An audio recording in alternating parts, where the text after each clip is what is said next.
of body modification? What about sexy goth surgery? No, not that sexy goth surgery movie. This sexy goth surgery movie. More specifically, have you heard of American Mary? The similarities to the first clip shown, aka Repo the Genetic Opera, pretty much end there with my apt description of sexy goth surgery movie. American Mary aims to take a lot more grounded of an approach to the world of elective surgery and body modification and has a lot less grandiose of a vibe to it. So, who is she? American Mary follows a medical student named Mary Mason who experiences trauma in her learning environment and simultaneously stumbles into the dark and shadowy underworld of criminal surgery and body modification. Speaking of Miss Mary Mason's trauma, I want to go ahead before we get further and give, of course, trigger warnings. This is a revenge movie and also involves quite a lot of physical assault, body horror, etc., so view at your own risk. I am definitely not here to speak to the youngins and those that aren't retirement age like me, so if you're here watching it, go ahead and click off now and save your brain while it's developing. I'll keep saying this in all my videos for the sake of the algo while I'm so new, hoping it, brings the right audience and deters them for in the future. Of course, I'm going to go ahead and summarize it, but first I want to give a bit of background as to why I'm sat here talking about it. I'm Colrophobia, your new favorite clown who talks horror on the tube. And something else I am is a bit of a lizard man myself. I've also brought my most perfect child with me here today, as it felt appropriate to have my pet rock emotional support lizard here to talk about this subject. Wow! Everyone say hi to Goosebumps Honkington. I'm gonna put her down on my lap so she can rest while Faza talks. I got my tongue split to match hers. No, but seriously, I did get my tongue split because I've wanted it ever since I was a small child, since I saw Eric Sprague, aka the Lizard Man, in the edition that he was in Ripley's Believe It or Not. So obviously I have a personal stake in the world of body modification, and even though I only plan on getting this done, as well as a few other small things like a little bit of scarification as well as maybe elf ears.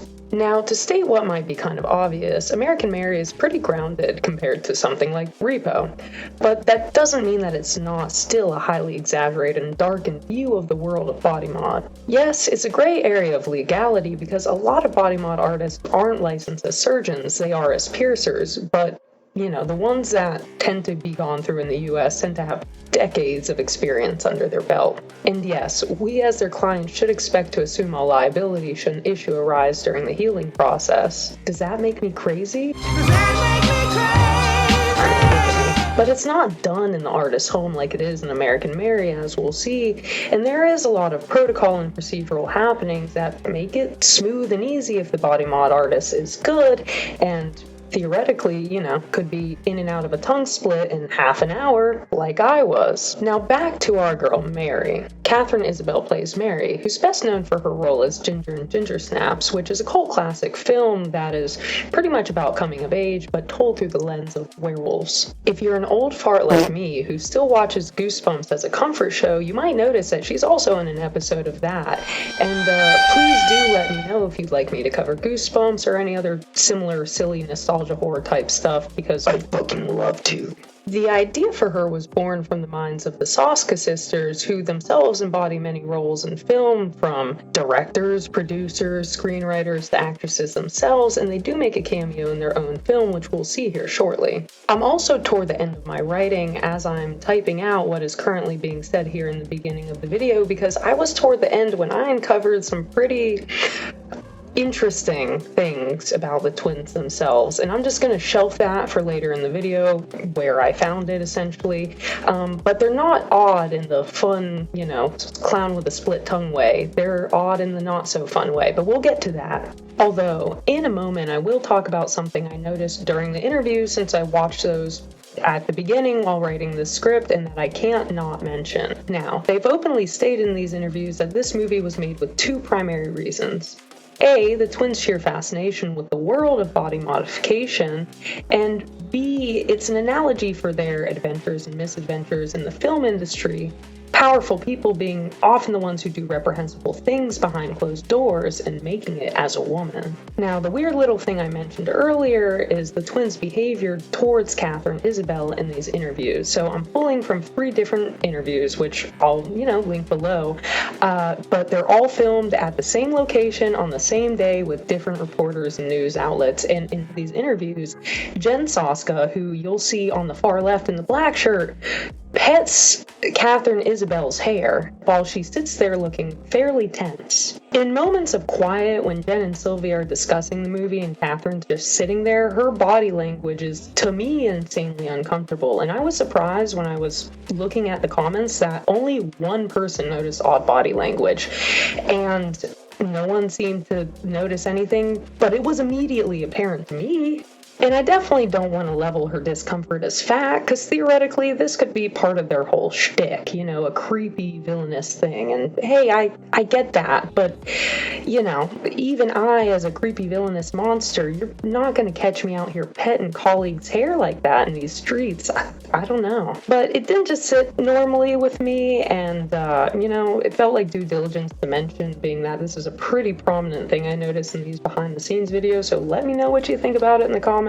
That aside, I did learn a good bit of intention and random information from these videos, such as that the Soska sisters hadn't really been directly involved in any horror up until this point, and felt as if the making of American Mary was sort of coming home for them. Much like body modification is generally represented in the positive light in their movie, with characters saying stuff like, "I'm lucky enough to be able to afford to make myself look on the outside the way I feel on the inside," which does feel like an analogous coming home to what was always meant for them. I also learned that apparently Catherine Isabel doesn't really like horror, and that's interesting considering, she was in Ginger Snaps. And one thing I do wanted to note is that my opinion of American Mary has changed throughout my writing of this video after, doing more research, learning intention and information, and hey, I totally do not see that as a bad thing. It's good and normal to change your opinion after getting a little bit of information, and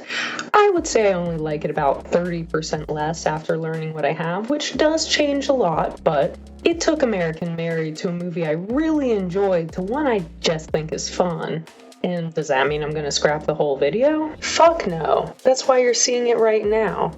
I do think it just adds more nuance to the Soska twins' attempt at a conversation about women in male-dominated spaces, body modification, and the freedom of self-expression, as well as a flagrant display of Catherine Isabel in black gloves. So, without further ado, let me tell you about my girl, American Mary. And before I go a moment longer without saying so, thank you for watching. We open with a very aesthetic shot of a chicken or a turkey or some shit undergoing a procedure, panning out to the titular Mary performing a sexy chicken nightgown surgery with the black gloves. Ooh. Right after this, we see that she's a medical student getting calls from Bill's departments in the middle of class, to which her ass-fart professor, Dr. Grant, is like, "Mary, please tell the class what 2 + 2 is." And she's like, "It's 4, suck me," like the Chad she is, so he just grumbles and tells her to put up her phone. She leaves class and gets another call from the collectors and answers it to let us know she can't pay her phone bill and that it's about to be cut off. Mary is a baddie, but a broke baddie nevertheless. She gets home and is on top of finding a way to make some bread immediately, searching some Craigslist equivalency for jobs as a fancy dancer. While on the phone with her Hungarian Nana, the only family of hers even heard at all,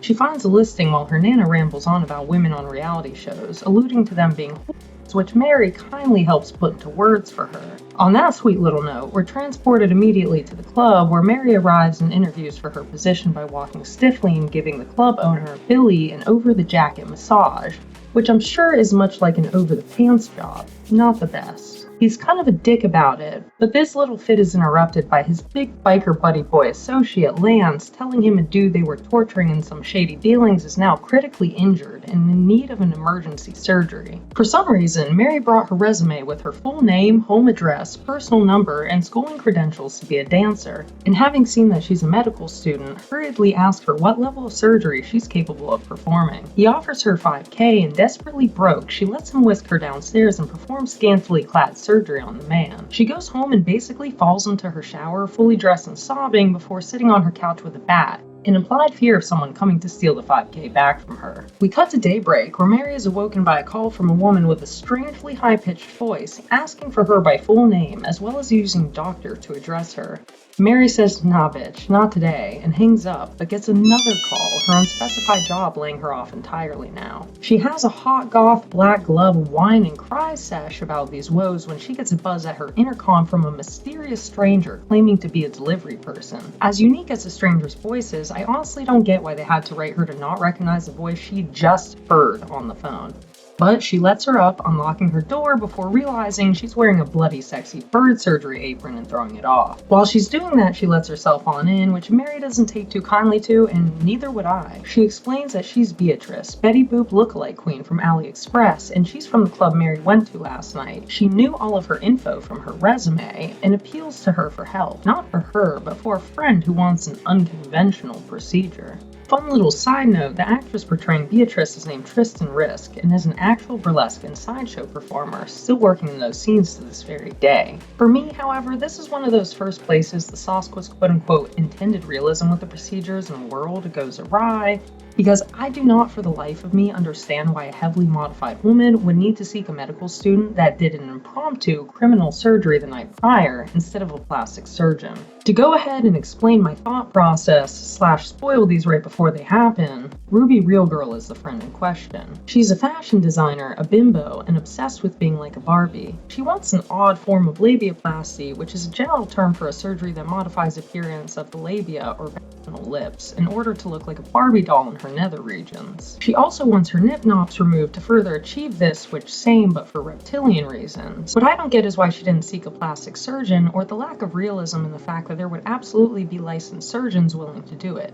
Beatrice says no real doctor will do it, but never specifies if they sought out plastic surgeons. A friend of mine had their tongue split by a licensed plastic surgeon and not a body mod artist, so that, much like Mary not recognizing her voice that fast, is a hit in the realism department in order to drive the plot forward. And I wouldn't be complaining if it weren't for the twins stating their intention for the procedures and world of body mod here to be accurate. Beatrice pleads her case by stating what I quoted earlier about she's lucky to be able to afford to match the way she feels inside to her form outside, but what really convinces Mary is the offer of a cool $10K to perform the procedure and an additional $2K just to show up. Very shortly after, Mary has already arrived to the closed-up vet clinic that Beatrice's coked-up niece has granted them after-hours access to in order to do Ruby's surgery. While meeting Ruby in the soon-to-be Barbie flesh, she learns that her reasoning for wanting to be a doll is that dolls don't get sterilized, which is an interesting bit of reasoning to give her because people absolutely do sterilize dolls and related toys. The surgery goes off without a hitch, and Mary goes home to throw up about it afterwards. The next day, she's in school and working her residency under a new doctor in the mix, Dr. Walsh. He's a real creep, and it's openly telegraphed to us by him saying shit like, "I can't wait to see how you perform when you cut into people. You'll be a great slasher." And the feeling you get after you cut into a live human being after a long day is an adrenaline rush like no other, better than an espresso. She goes outside to take a call from her nana when Beatrice's stalker self pops up out of nowhere with a gift to give her, since Mary told her not to call. It's addressed from Ruby's label as a gift to her for her services. They chat a bit, Beatrice informing Mary that she can see Ruby's healing and progress on her blog,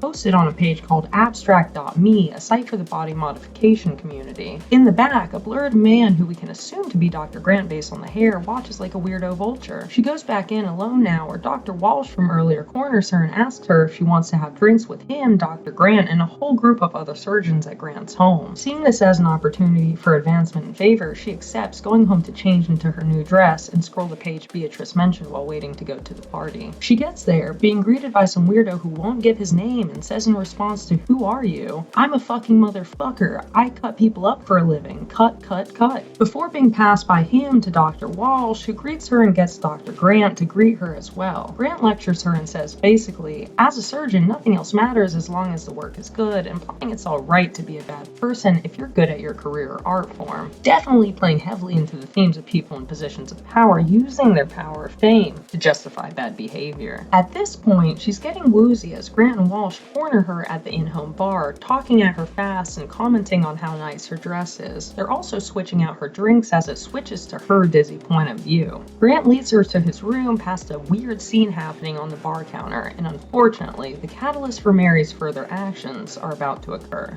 Now, I'm not going to show any of it here, but there is a very gratuitous scene where Dr. Grant is shown assaulting Mary while recording the whole thing. Now, as a man, I almost feel a bit odd telling two women directors that it was unnecessary, as I totally understand how our palpable discomfort is meant to further justify Mary's actions in the future, as well as, make us care about her strife. And hey, I totally get how that could drive you into insanity. Very much so. And to be fair, it doesn't romanticize it either. It's really a real, raw, jarring scene in American Mary. I think, honestly, it's the scariest scene in the whole movie. I just think the length and gratuity was a bit unnecessary, but I remain ever a centrist in the name of, understanding intention and letting that be had. But if you've seen it, let me know how you felt about that in the comments. She wakes up the next morning, still in his bed with a piece of shit snoozing away next to her. She quietly gets up and leaves, her re-entering her own apartment still in the dress, sensually but yet rigidly sauntering up to her table full of school books before slamming them off the table, signifying her descent into just like with her quickness to jump into auditioning at the club, she immediately resolves to get her revenge, as it shows her showing up to the club to ask Billy if he'd like to make $5K. She has him kidnap Grant with same-day delivery, having him leave the shark towel of a man overnight with her. She straps him down with duct tape, explaining to him that she's aware he probably thought she'd gotten into sex work based on her nice new dress, but that she's actually going to use her surgical skills as a body mod surgeon, since the trauma of that caused her to drop out already. Echoing back his own words to him that surgeons don't make mistakes, she gets ready to split his tongue and make him her practice dummy. Right after, we time jump to Mary running an illegal body mod parlor out of her apartment, which again doesn't really happen to my knowledge. She sees a client for a checkup on her split tongue, and then randomly goes apeshit on a young male client who is also in her apartment at the time because he looks over her mod menu and says he's considering tribal scarring or maybe some piercings, which isn't hardcore enough for Mary. For that crime, biker boy Lance literally sacks his head and drags him out. She goes to leave her apartment and is stopped by a man named Detective Delore, who is investigating Dr. Grant's disappearance. He's questioning her because Dr. Walsh gave a list of girls who may have reason to dislike him, but of course she denies knowing why Walsh would have mentioned her. He leaves her alone for the time being, and her and Lance head to the club to meet Beatrice, who has been bugging Mary to hang, while Billy is shown watching Beatrice dance and imagining that she's Mary like some depraved puppy dog. In one of those 3 interviews, the sisters mentioned they wanted him to be a simp for her, not the other way around, the trope they said they felt was outplayed. I don't know, it's just kind of sudden and random, but I'll take it. It's not a large enough plot point to care. She gets there for real, letting Billy know that the pigs have been sniffing around about Grant's disappearance. The next day, her and Beatrice finally hang out and go to Ruby's design studio to pick up a gift she had for Mary. Ruby herself is out of town, and while in the studio, Mary inquires to Beatrice about a Polaroid of Ruby with a man, saying she didn't know Ruby had a boyfriend. Beatrice says she has many, but this is her husband, before interjecting to give her her gift. It's a contact for 2 potential clients for surgery, the Demon Twins of Berlin. As you may have guessed, these twins are the Soska sisters, who we meet next entering the club and promptly bite a dancer's tongue till shit is spurting from her mouth. Oh my god! In the movie, the twins do have weird nasty vibes. And I honestly don't know what to make of that self-inserted character trait being on display from actual real-life twins. Anyway, they consult with Mary over drinks and tell her they want to have their ears pointed, have 3D horn implants, and have their left arms removed, and reattached to the other twin. I looked it up, and the arm transplant part is possible and theoretically realistic. I just feel like no body mod artist in their right mind would want to do all these procedures at once and deem it safe. Maybe I'm wrong, and if so, oh well, but the healing on all that has gotta be fucking crazy. We get to see her do the surgery with a random German doctor who says some shit in German even I don't understand yet as a current German learner. But he says one word we were all supposed to get, that being Mengele, aka the doctor known as the Angel of Death, who was obsessed with twins. After this, we get to finally see what Mary has done to Dr. Grant in a mysteriously procured warehouse where he is hanging from meat hooks, missing all 4 of his limbs, and sporting a sewn-up mouth. He also has liar scarred onto his forehead, stretched ears, piercings, and more. She taunts him by saying she thinks she should remove his ear entirely next, when a random security guard pops up from her ass and around the corner and bonks her on the head after seeing Dr. Grant's predicament. He starts to get him down, down, but Mary gets back up and starts bludgeoning him for interfering. She goes to call Billy to let him know what just happened, but he can't answer because he's busy with his own beatdown, namely Dr. Walsh with a bag over his head. Next, Ruby is shown back home from her trip, greeting her husband before showing him her new procedures. I guess he didn't know she was going to get this done because he flips shit and kills her for it, which is pretty wild, but you know, men. Mary is already moving up in her world though, as she's shown moving from her little apartment to a much more spacious home as she narrates a montage of clients posing for after photos in her new place, also serving as her home office. She's shown giving a checkup to a character that is just named and credited as Penis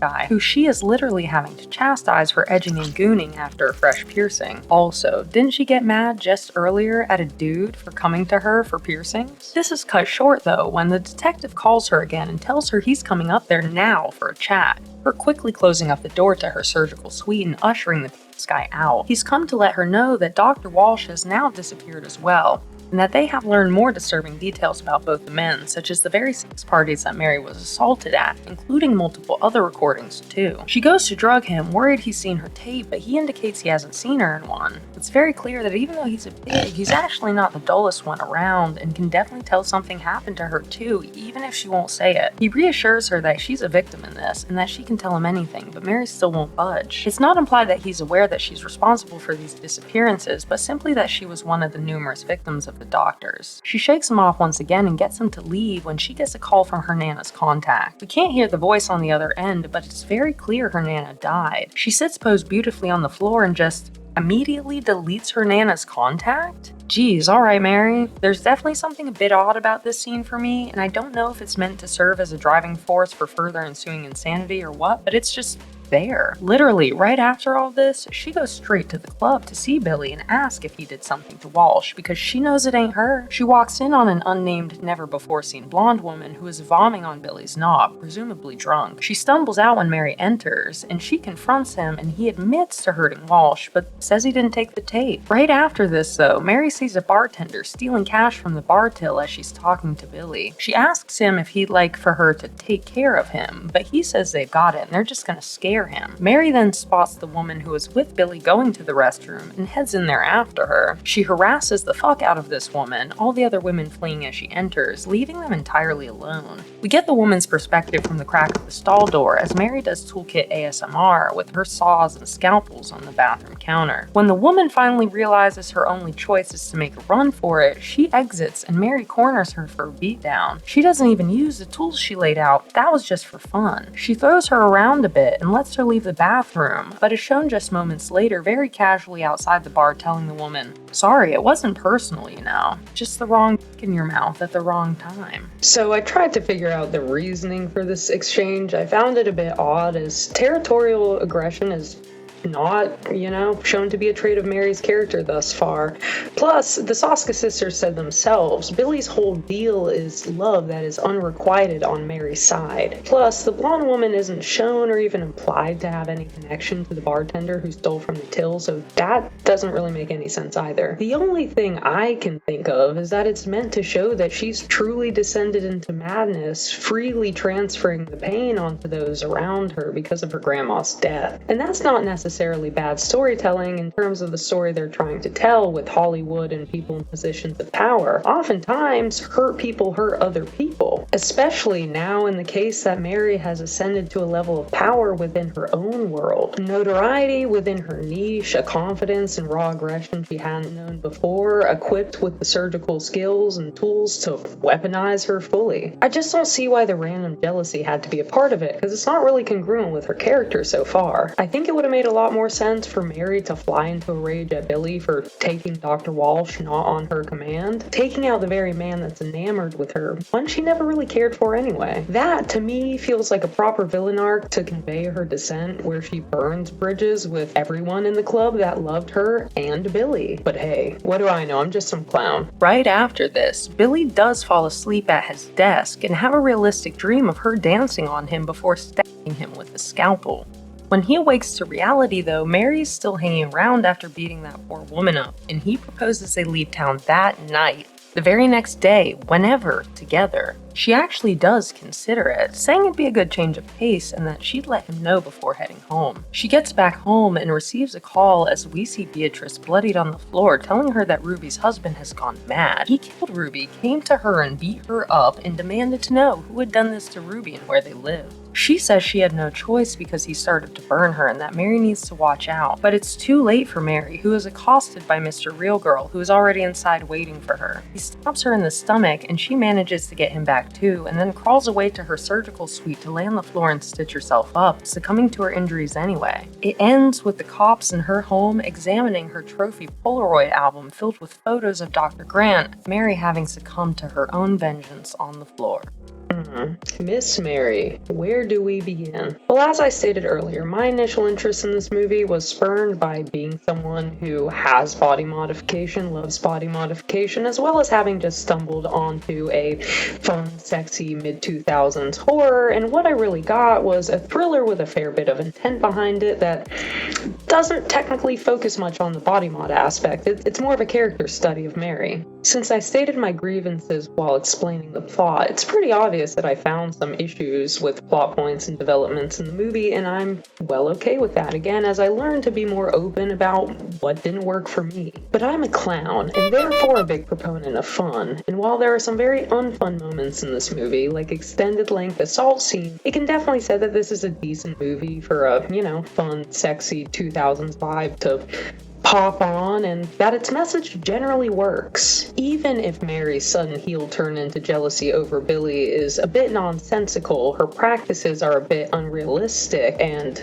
there are plot holes, there's still merit to the movie, such as memorable and mostly enjoyable characters, good acting on Catherine Isabel's part, as well as, I'd argue, pretty good acting on Tristan Risk's part as well. The revenge Mary takes on her abusers is one that honestly feels apt. We as normal people may know we can't do what Meat Hook Mary does as her revenge on Dr. Grant, but we can still admit that it feels like an apt sense of justice for the lowest of the low, people who violate others in that way. That's what the whole genre is for, revenge. And while it's often sloppily and distastefully executed, I can definitely say it wasn't nearly as bad in this movie, especially with the viewer being satiated by Mary having her proper revenge. The ending is polarizing, as one could argue it's not fair that Mary dies when the whole point is her taking revenge and coming out victorious on the other side, albeit traumatized. But if we look at the general theme of victims of those in power becoming abusers themselves, especially in combination with Mary's random ass freakout towards that blonde woman at the end, we could see it as what happens when a victim steps into the role of abuser themselves, continuing that dangerous cycle and the outcome of what happens when they do. Mary ultimately got the same fate as her abusers did, ceasing to exist altogether. And like the Soska sisters said in one of their interviews, they absolutely saw Mary as a full mix of antagonist and final girl. So it makes sense to me that her passing is meant to represent a cycle of abusive behaviors and the forced ending of that cycle. So, is it a hot, goth, sexy surgery movie with goth mommy dommies? You could call it that. Is it an assault revenge movie? Yeah, but I do think the complexities of it make it stand up, at least, as better than others in the genre. Is it a movie about the abuse, often people that are newer and often people that are women commonly endure in places with people with positions of power? Sort of. Is it a movie about what happens when they perpetuate that cycle? Bingo. I'm not going to act like I've seen what everyone else says about this movie, but I did see a few critical reviews while surfing for facts on IMDb, and I haven't seen it once mentioned that it's a pretty fair ending with the message at hand. I mean, it does elevate a movie that is a bit, admittedly, cheesy at times, but I'm a rat like Chucky, and I fucking love cheese. So I give this movie a bit higher than its general rating, which is a 6 out of 10. I'd give it a 7 because it's a fun little thing with a fair messaging behind it, and a general must-watch if you enjoy body mods or just kind of want to giggle at some of the cheesy scenes. I also account critiques for what something is, such as I'd give Killer Clowns from Outer Space a 10, but I give it a 10 for a B movie. I'm accounting for expectation. Now, I mentioned earlier that while I was towards the end of my writing, I uncovered some possibly nefarious tea. The next line I was about to write after expectations was about the budget itself, and I knew it was low, but I wanted an exact figure, and I clicked on a Reddit article that seemed promising to tell me. It told me something else, though. Now, this is just what I've read, and it's all alleged, besides the things that provably occurred. This brought me down a whole new rabbit hole in delayed writing while I figured out who the fuck Lucifer Valentine is, what he did, what they did with him and alone, etc. So firstly, they've worked with a man named Lucifer Valentine, which has gotta be a fact because they're in one of his movies, and he is an alleged predator. Lucifer Valentine himself is a whole can of worms, being an alleged predator in the extreme horror scene. His most notable films involve a trilogy involving vomit. Women vomiting everywhere. He has a vomit tank. They themselves are in one of his movies acting as conjoined twins who are separated, and of course they vomit everywhere. And they do act kind of weird in that way as twins from a little synopsis I saw of the movie, because I am not watching that. I'll link the synopsis down below for you, so you can check that creator's willingness to go through hell out. But yeah, they won't self-credit the movie on IMDb, and secondarily, they won't even comment on or admit to their involvement with Lucifer Valentine, which that is the one thing that can be proven since they were in a movie that was made by him. I'm most interested to know why they won't claim their association to Lucifer Valentine. That's a clean burning or at least denounce their association with him. I do believe in birds of a feather flocking together, which is why you absolutely cannot professionally or casually associate with someone who allegedly talks to non-adults. I saw a video from a creator on here that had specific accounts of interactions with him, as well as just other general grievances leveled at him, so I'll link that one as well. Go check that one out if you want a better understanding of exactly what he is alleged to have done and why their simple willingness to possibly associate or unwillingness to speak on the matter is alarming at best. And to wrap up that little anecdote of what I'd found, I do find it kind of ironic that the creators of a movie meant to talk about the predation of women in male-dominated spaces may have fallen to that very beast themselves. That being complacency in the face of wrongdoing and letting possible advantages shown outweigh the morals of disassociating with said parties. Although I'm not sure what advancements or opportunities associating with such a scorned filmmaker would have, but what do I know as a part of the general public? I also found an article showing a tweet made in response to a fan in 2022 from the Soska sisters. It states that American Mary has a TV series planned around it, and it's going to retcon her passing, creating what some might perceive as a better ending for Mary. They want to better flesh out her life and journey, but again, I do think Mary passing while trying to stitch up her own mortal wound was a pretty apt ending. We all think of assault revenge flicks as needing the victim character to end up with total freedom, agency, and revenge. But if we look at the deeper analogy past Mary's assault, seeing it as the commentary on ruination by industries that the Soska sisters canonically stated it to be, we can see exactly how Mary's trauma is cyclical. It caused her to lash out in her undeserving parties at times, accelerating her own self-destruction. She didn't start the fire, but she also didn't try to put it out. At every turn, Mary went full speed ahead into delving deeper and deeper into her world of revenge, like next business day, every time. Makes you want to say, good for her, but we all know this isn't actually a good way for her to have ended up. For that reason, Mary is still entirely a victim in my eyes, and also a very nuanced one. The makers of it may be too, following their own creation's cyclical path of trauma. Jury's still out on that one. All in all, I really do hope they explain their hesitancy to have spoken sooner, and I don't really see any need for them to retcon Mary's passing either. I think it could be effectively handled into a show if they, I don't know, showed just more of her day-to-day life, following the original plot, not changing a thing, but working in between what happened, because we had such large time jumps in American Mary that there's plenty of room for that to happen. And it's marketed as a horror/thriller type film, and it is, which is why I'm covering it. But it is, like I said earlier, a lot more of a character study of Mary Mason. And for that reason, I think making it into more of a prequel type thing could be advantageous for that reason. I generally love to see more body horror utilizing body mod and elective surgery outside of Repo and Crimes of the Future, which I still haven't seen yet. I know. Feel free to leave me recommendations for things along those lines, and like I said earlier, please tell me if you want me to cover Goosebumps or adult Goosebumps, aka Masters of Horror. Please say yes.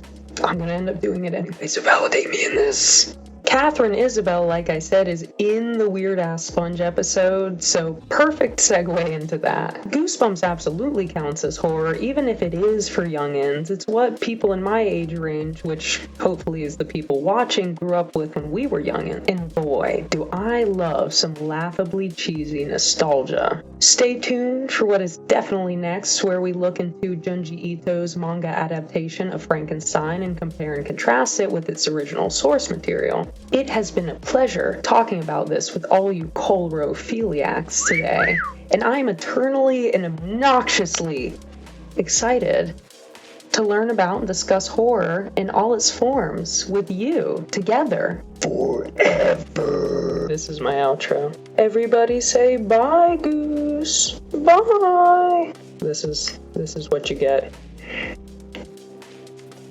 Okay, thanks. Subscribe. Who says it?